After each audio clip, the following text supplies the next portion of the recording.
Eita, que hoje é o dia de falarmos sobre o Palio. Você conhece o Palio? Bem, se você tem uma certa experiência aí na sua paixão no meio automobilístico, é praticamente impossível você não conhecer, tá? O Palio foi e é o queridíssimo, sabe? Um grande tanquezinho de guerra, um carrinho querido, um carrinho bonitinho. E até a primeira geração desse carro até hoje, se você encontrar ele bem conservado, que existem muitos que o têm, mas que agem como se fossem um cupim de ferro, né? Popularmente chamados cupim de ferro. E brincadeiras à parte, esse carro fez muito sucesso porque de fato ele tem uma tecnologia muito avançada.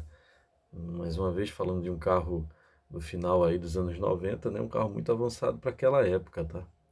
E o designer dele continua avançado em relação a hoje, sobre diversos aspectos, né?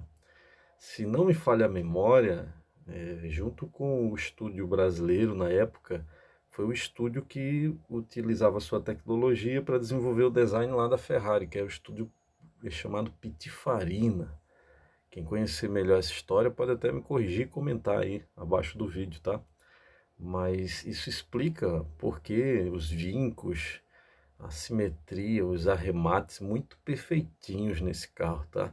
É incrível, quem é detalhista vai entender do que é que eu me refiro. Realmente um grande clássico. Tanto que a segunda geração e as outras não manteve esse padrão aí tão interessante de design. Uma verdadeira obra de arte, tá? Muito bem feitinho o carro.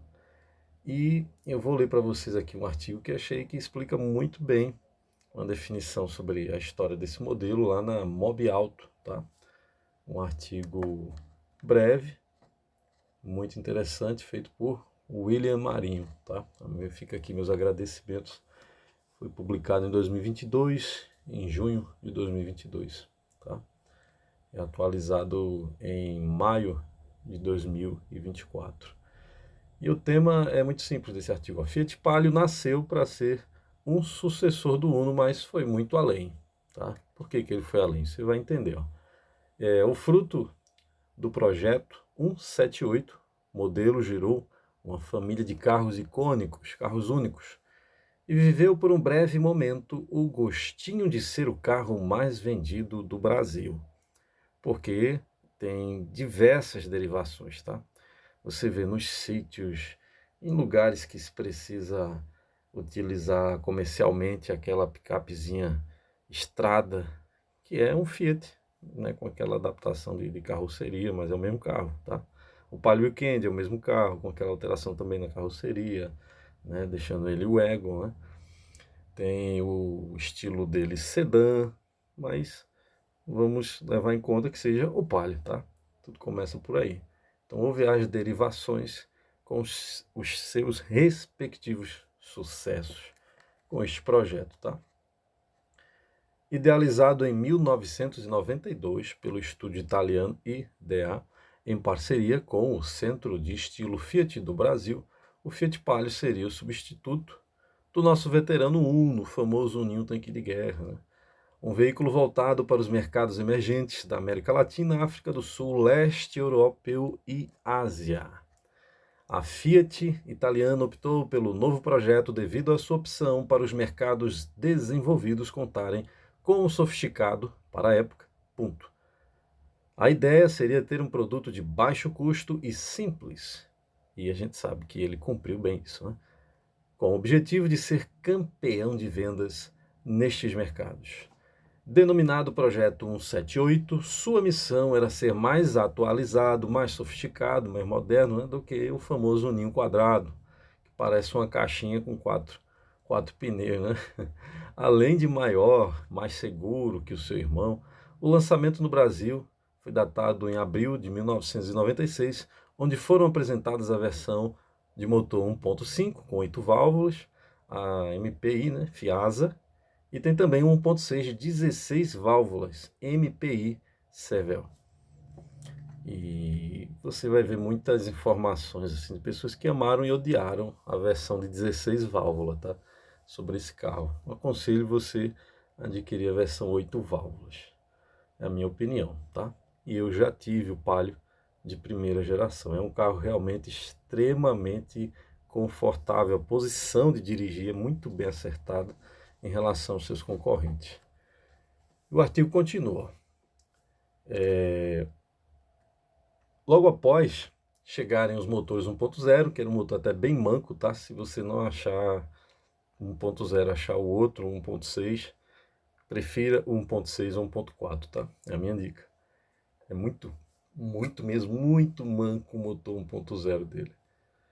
1.6, 8 válvulas, Sevel, é uma outra versão, muito melhor, tá?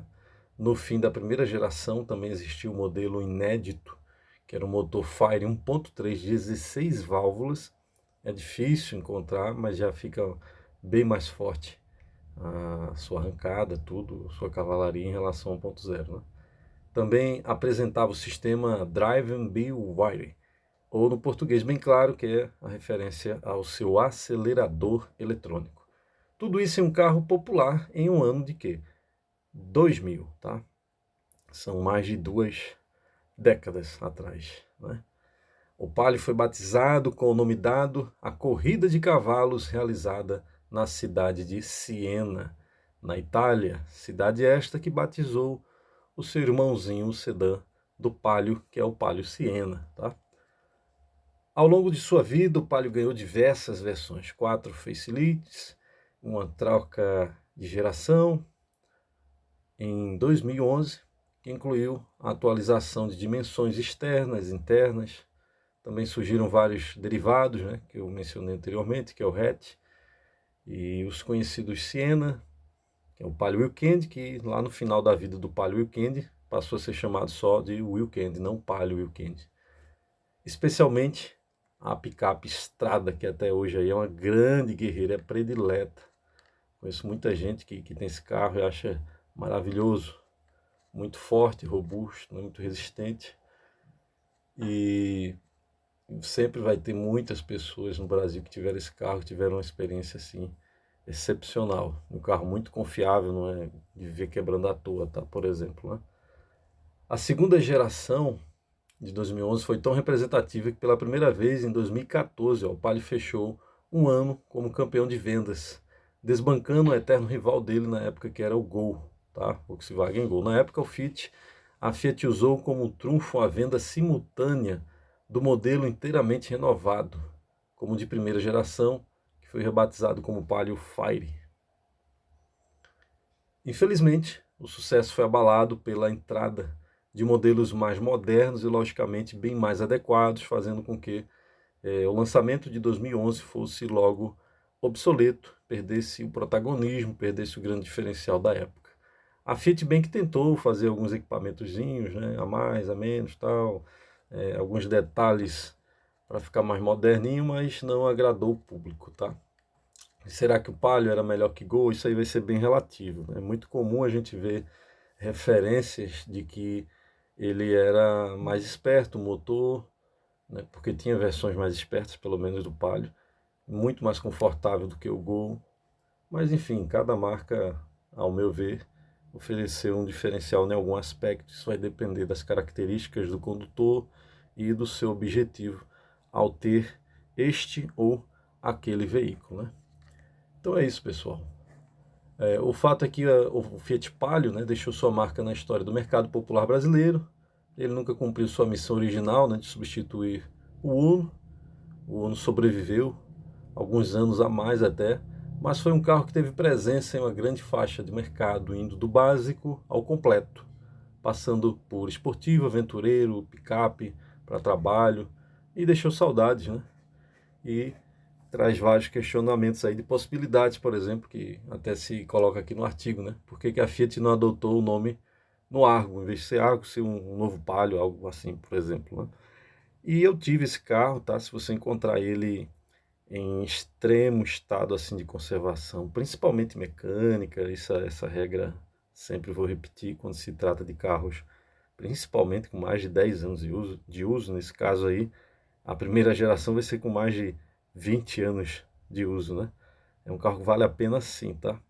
É só se atentar às questões ligadas à procedência, estado de conservação, motor, se está tudo originalzinho, que vale muito a pena. É um carro realmente incrível, extremamente resistente e robusto.